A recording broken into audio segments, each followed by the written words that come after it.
Donald Trump Jr. joins us live tonight. Don, thanks very much for coming on.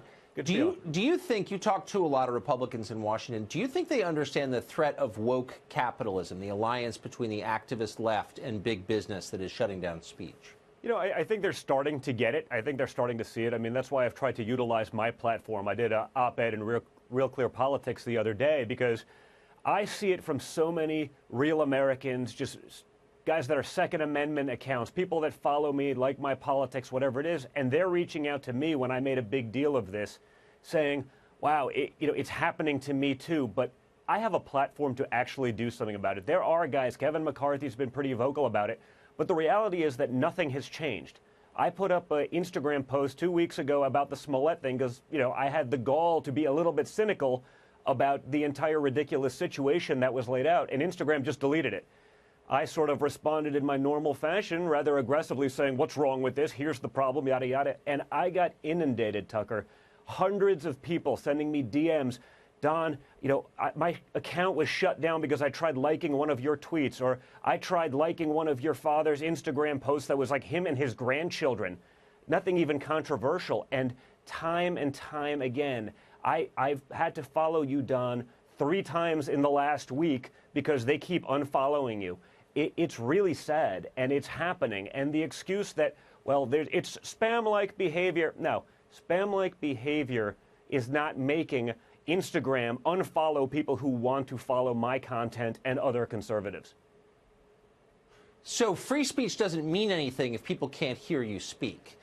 And this alliance between the activist left and big corporations is preventing people from being heard. So it is, in effect, an attack on free speech.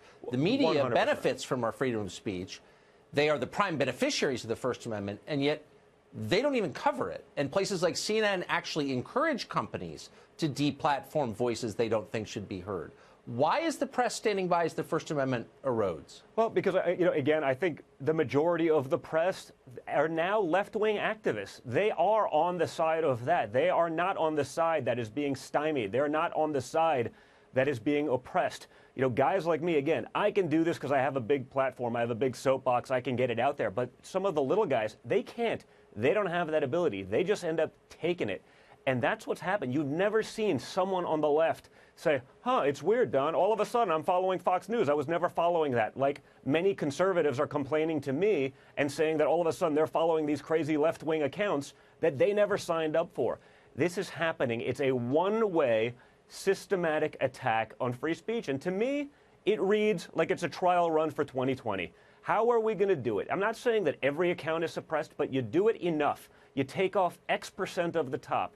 You cut the message in half. You get rid of some of the viral nature of what my father, frankly, did very well in 2016. He played monkey in the middle with the media and what they tried to do with messaging. He went right to his people. He went right to the people with his message. He didn't allow them to manipulate it. He went right over them.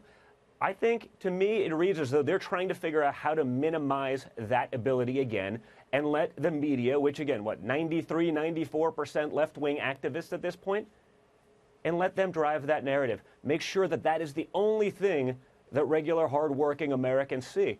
And we got to call it out. We have to hit it aggressively. I mean, I'm a little surprised that the Republican Congress has sat back. Well, for the 2 years they controlled the House, they still control the Senate, and let this happen. Is there a reason to have Mitch McConnell as Senate Majority Leader? Like, what is the point of having a Republican Senate if they can't stand up for free speech, especially when their own voters are being targeted? Well, listen, I hope that this creates the platform for them to sort of jump on board to get it. Like I said, if it's me and I'm seeing literally hundreds of people, those are just the people who actually saw that post and are willing to take the time to reach out and send screenshots.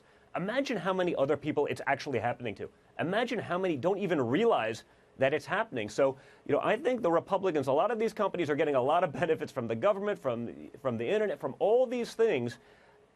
It doesn't seem like it'd be fair to have a one-sided platform. And you saw it. I mean, you covered it in the opening segment. What's going on with PayPal? I mean, they're not even hiding it anymore. They're not even pretending anymore. It's just become the norm. If Donald Trump has shown conservatives one thing, it's that you don't just have to take the loss when the other side wants you to. You can actually fight back. You can fight back and win. I think we have to take, that message to heart. I think we have to start pushing back, and I think we have to start pushing back hard. If we don't, we'll never get the chance again, Tucker. And there's still Republicans, elected Republicans, who will tell you, oh, it's just the free market at work. No, it's not. It's fascism. And if you don't 100% fascism. That's not the free market, especially. No, it's not the free market. It's ridiculous. So Michael Cohen set to testify before the House Oversight Committee tomorrow. You haven't heard his testimony. Obviously, you've read stories about what he may say or not. What's your take on it from what you know?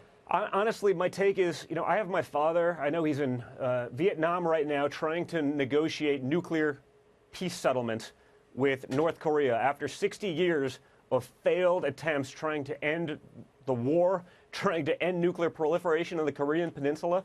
You have finally a president who's willing to do it. Finally, a guy who's actually got a meeting with the other side. And for the Democrats to try to counter-program that kind of progress, to try to perhaps somehow distract him with this nonsense by, a convicted felon who's been lying to those same committees, it just goes to show you how much those Democrats really disdain Trump, but also America. I mean, who wants to try to stymie that process? Who doesn't want peace in the Korean Peninsula? Who doesn't want to end nuclear proliferation in a dictatorial state?